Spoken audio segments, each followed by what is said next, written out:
La historia criminal de Panamá, marcada por diversos eventos a lo largo de su trayectoria, registra un sombrío antes y después con la aparición de Silvano Ward Brown, conocido en su momento como el Estrangulador de Panamá.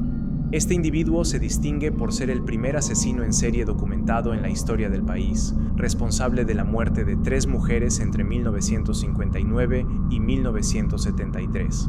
La designación de El Estrangulador de Panamá no es un mero dato biográfico. Constituye un elemento narrativo potente que deja ver la trascendencia histórica de este personaje, ya que antes de Silvano, Panamá no había enfrentado una amenaza criminal de esta naturaleza. En este video nos adentraremos en el sombrío caso de Silvano Brown, explorando sus orígenes y los detalles de sus crímenes que convirtieron su figura en un símbolo de terror en una sociedad generalmente pacífica. Silvano Ward Brown nació el 19 de septiembre de 1941 en el poblado de Puerto Armuelles, provincia de Chiriquí. Hijo de Byron Silvano Ward y Maria Brown, su educación formal fue limitada, habiendo cursado solo hasta el 4º grado de primaria. Según su propio testimonio, su infancia transcurrió de manera normal hasta la edad de 9 años, que fue cuando falleció su padre. Ese momento marcó un punto de inflexión crucial en su adolescencia. La ausencia de una figura paterna y de autoridad originó un comportamiento problemático en el joven Silvano, quien solía pasar largos periodos solo, tanto en su casa como en la calle, ya que su madre se vio obligada a trabajar para poder mantener a la familia. La situación de miseria y abandono de este menor lo fue llevando día a día hacia el crimen.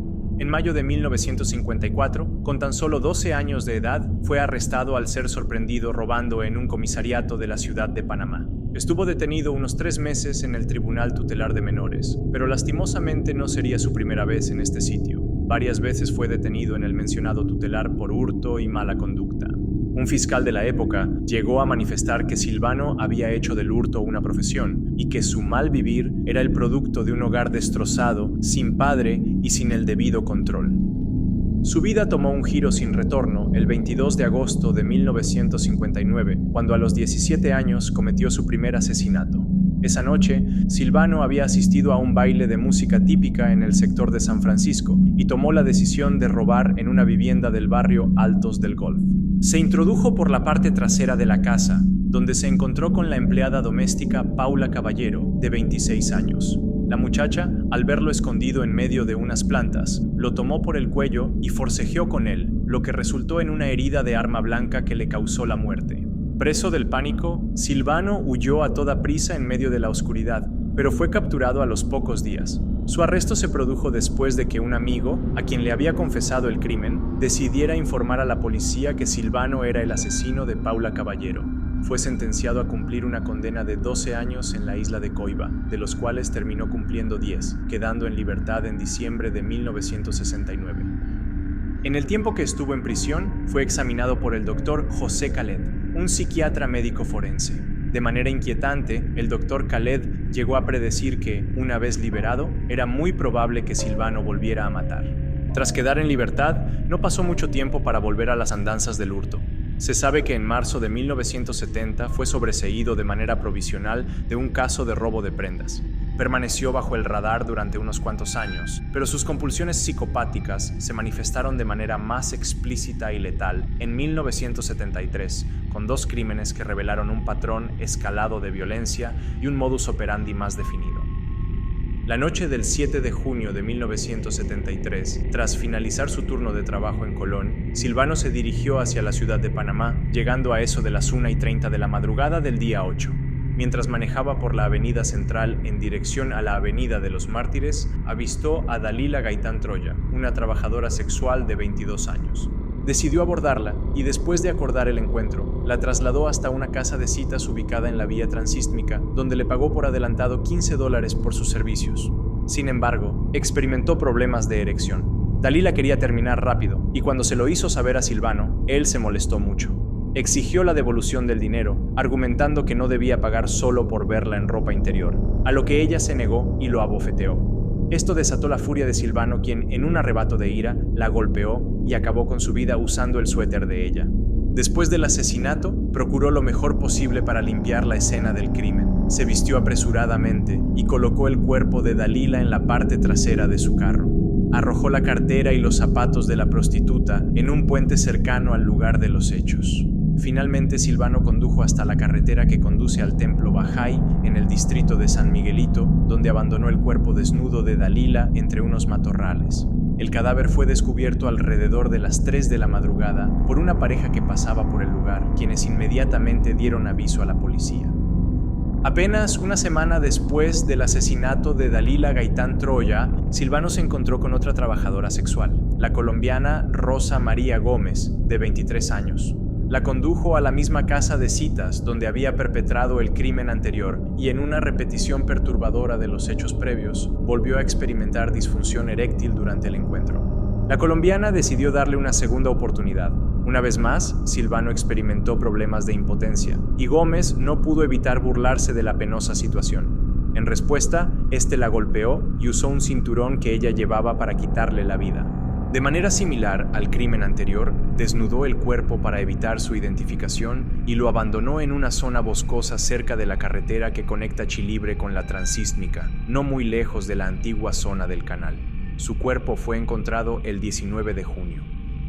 La rápida sucesión de los asesinatos de Dalila Gaitán Troya y Rosa María Gómez alertó a las autoridades panameñas.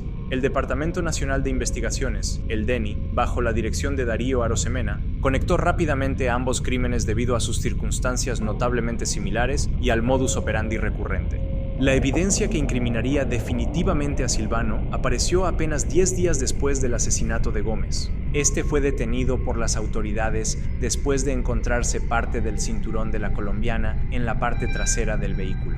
Este hallazgo fue la prueba definitiva que lo vinculó directamente con la víctima y, por consiguiente, con el crimen de Dalila. Tras su detención, Silvano confesó con lujo de detalle los crímenes de ambas trabajadoras sexuales. La minuciosidad de sus confesiones proporcionó a las autoridades una visión completa de su trayectoria criminal y de los horrores que había perpetrado. Sus detalladas declaraciones tuvieron un fuerte impacto en la opinión pública de un Panamá que aún no superaba los 2 millones de habitantes. La figura de Silvano, como el primer asesino en serie de Panamá, generó una reacción masiva en la nación, y los medios de comunicación desempeñaron un papel crucial en la difusión de su historia, alimentando el miedo y la fascinación pública. En los diarios de la época, los títulos sensacionalistas no podían faltar. Confiesa el estrangulador y confiesa el asesino dominaron las primeras páginas, capturando la atención y el morbo de la gente. Posteriormente, fue sentenciado a 20 años de prisión, lo que marcó el fin de su actividad criminal. Tras su captura, Silvano fue sometido a un examen psiquiátrico, cuyos resultados permitieron conocer aspectos alarmantes de su personalidad. Los especialistas lo catalogaron como un sujeto calculador y frío, dotado de una inteligencia superior al promedio. Este perfil psicológico presenta una paradoja desconcertante. Mientras sus características mentales sugieren premeditación y control, la ejecución de sus homicidios reveló impulsos violentos desatados por el fracaso sexual y la humillación. El diagnóstico central dado en su momento fue el de psicópata amoral, combinado con una psique sexual perversa. En términos más simples, hablamos de un individuo que carece de empatía, remordimiento y principios morales, siendo incapaz de formar vínculos emocionales genuinos o distinguir entre el bien y el mal. Su perfil, al igual que el de muchos otros asesinos seriales, revela la naturaleza compleja de la psicopatía, donde la inteligencia puede coexistir con graves disfunciones emocionales. Después de cumplir su condena, fue puesto en libertad en junio de 1993, y lo último que se sabe de Silvano es que trabajó como guardia de seguridad. El caso de Silvano Ward Brown representa un capítulo inolvidable y sombrío en la historia criminal de Panamá. Aunque sus crímenes han sido superados por la perversidad de otros asesinos seriales como el Salvaje Bill o Gilberto Ventura Ceballos, su legado persiste como un hito imborrable, pues marcó la irrupción de la violencia serial en una nación tan pequeña como Panamá. ¿Qué tal te ha parecido este video? Si te gustó, déjanos un like y tus comentarios para conocer cuáles han sido tus impresiones. Y a continuación, no dejes de ver nuestros otros videos de historia que tenemos para ti.